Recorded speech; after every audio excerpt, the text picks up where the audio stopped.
Hello everyone, this is Sam. Today I'm gonna be bringing to you a GW2 Talks video, which is gonna be about the recent World vs. World patch and the new rewards that it has brought. Because in my opinion, everything is wrong. Weekend millionaires, just trying to be cool. Yeah, one day we'll be there, till Monday comes again. We're weekend millionaires. So first of all, let's put the things back how they are. We have gotten a patch that has brought leagues into World vs. World, as well as brought a new PvP season. Now, what does that mean for World vs. World? The game mode has not gotten content. There is no new map, there are no new game modes, it is just the skirmishes that now have a pip system implemented so that you may feel a league track that will give you tickets. These tickets can be exchanged against rewards, but this is in no way what we can call a content patch. The only thing that was brought were rewards, out of which only the legendary backpack and the tier 3 of the triumphant hero armor are new.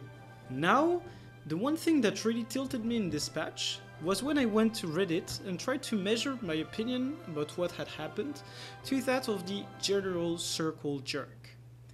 Indeed, most of the guys on the Reddit threads were commenting things like, "Oh, it is good that the rewards are gated behind such a high rank, it is good that you need to be dedicated to be able to buy anything, because that will keep the general PvE guy away from us." This is everything that is wrong. Not only did they not get any content, they got a few rewards, and they are not welcoming people into their game modes. They just spitefully say, now that we've gotten something, it better be only for us, and if anyone tries to claim anything from these rewards, they should be out.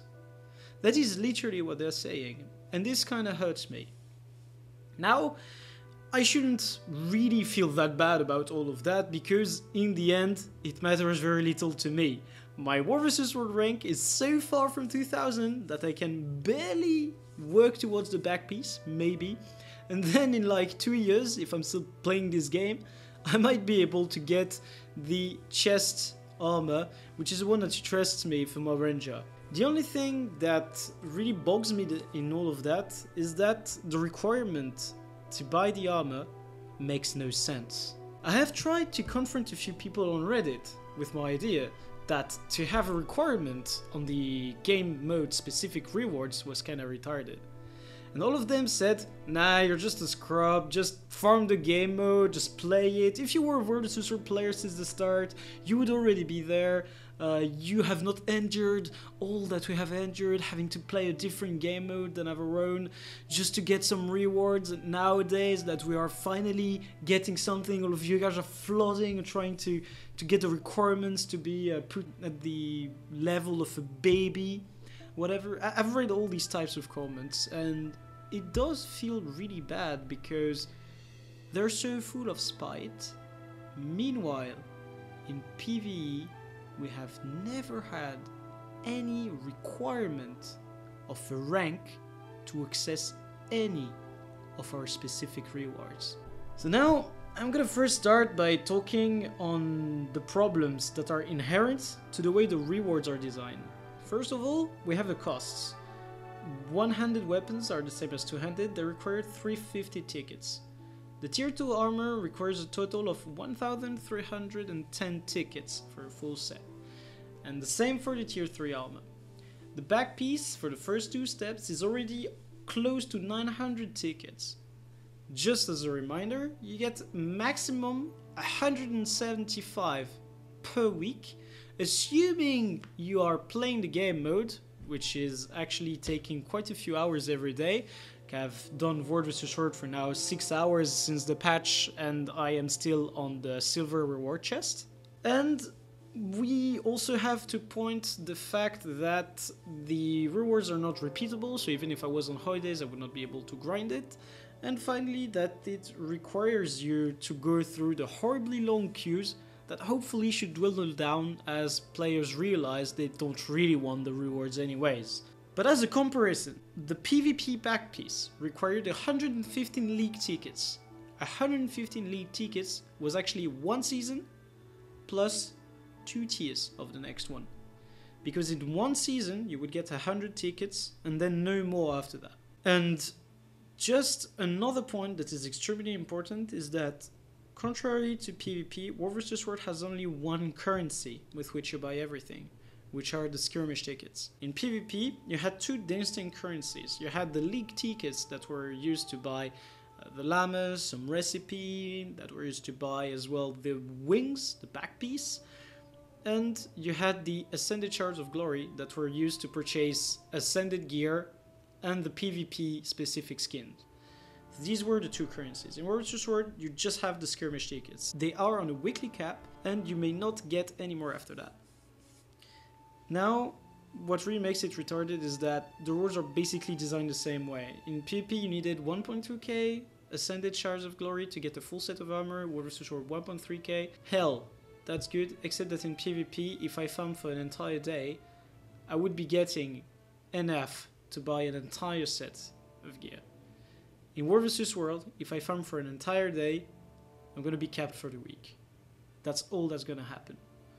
I've had some friends who farmed for 20 hours, they've gotten to the last tier of Diamond, they've gotten their final reward, and they're like, 20 hours. When 20 hours of PvP I would have an entire set of the skin. So that's already one of the inherent problems. The costs are way too high. And the acquisition of the currency is bogged down.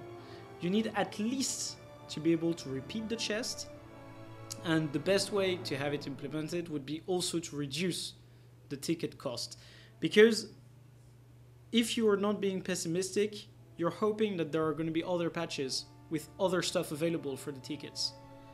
If you're being extremely pessimistic, you're saying, yeah, the reason why it's so pricey is because that's the only reward I'm going to be buying with my tickets for the next 2 years. Then yes, it makes sense. But you should be hoping that it is not the case, right? Now, the other problem that we have is the comparison with PvE. The arguably most prestigious armor you can get in PvE is the legendary armor. Except that the legendary armor is accessible to everyone. You can raid in exotic gear, you can beat the raids in exotic gear. You can actually beat your weekly raids with a pug in less than 4 hours every week. And it takes 12 weeks to get over 150 Li. And the 150 Li is the only raid time gate that you have for the legendary armor. So even if people were saying, yeah, but in order to get everything, we need to play your game, well, so be it, but it is still not the same. In War vs. World, you actually need to play the game for much more than 4 hours a week over 12 weeks. If I want to get to the rank 2000, I would need to grind the game for about 400-500 hours. Assuming semi-optimal conditions, such as not always be wiping the enemy blob and sometimes being wiped instead, having to rerun, not having all the boosters enabled nor available. This is the kind of conditions that I am looking at, and in these type of conditions, this is how long it would take. It is 10 times the amount, and this is completely retarded. Now, if I want to finish talking about the rank requirements and everything, there is another point that has really bogged me down in the argumentation that I have faced on Reddit. When I have said I would like to get this armor because it actually looks cool, I do not mind playing War vs. World. Heck, you can see in the videos right now I'm actually enjoying it. Like, I've been blobbing on my server and it is quite enjoyable. Everyone seems to know each other on TeamSpeak, they're making very nice jokes, and I'm just running around enjoying the skill lag and tagging stuff, which is pretty cool, to be fair. Like, I don't mind the mindless 1-1-1 and sometimes stability and sometimes purging flames, but that's another matter.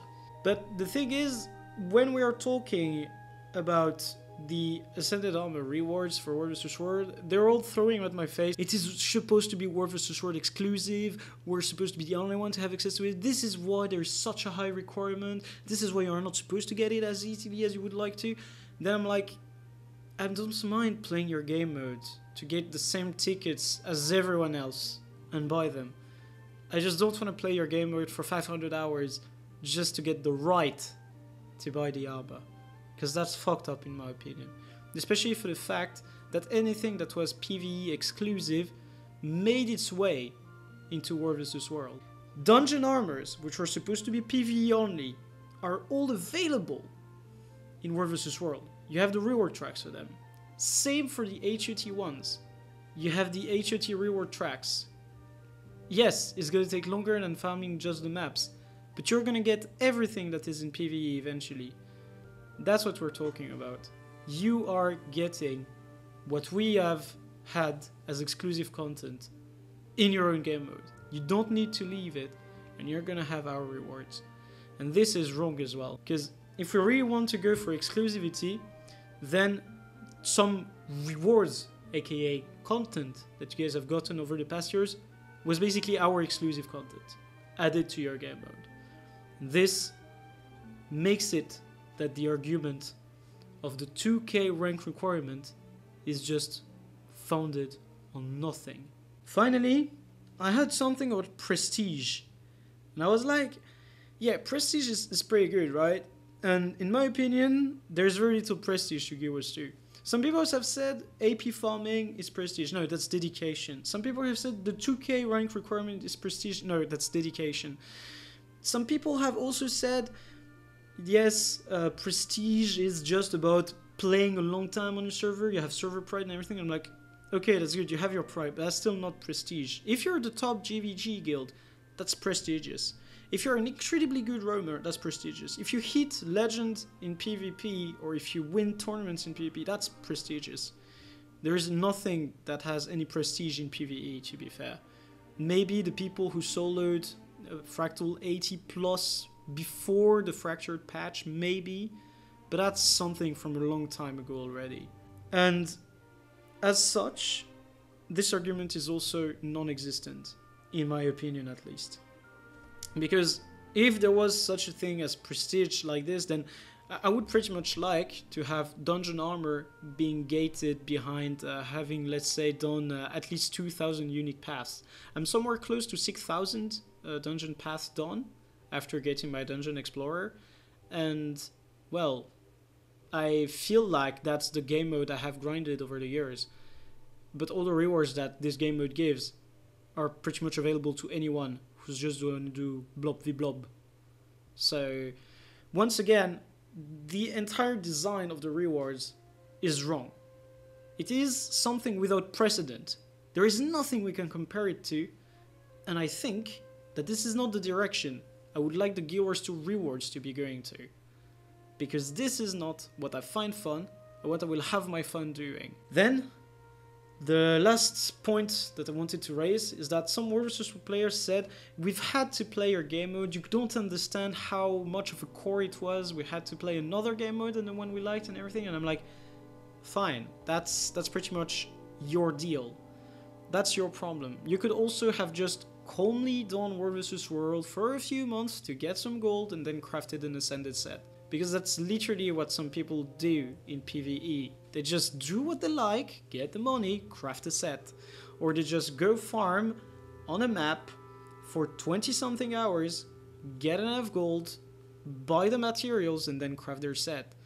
That's also what I have done back when Ascended Armor was released. I've just taken all the gold that I had, I went to gather some more by farming in Cuss Shore, and then I crafted some Ascended Armors. It is as simple as that. There is no argument such as, we've had to endure your game mode, now you have to bear with doing our game mode for a few hundred hours. Because that is also wrong. Everyone should just be playing what they like, and this is what ArenaNet was doing before by introducing PvE native rewards to PvP and World vs. World reward tracks. I thought we would be going still that way.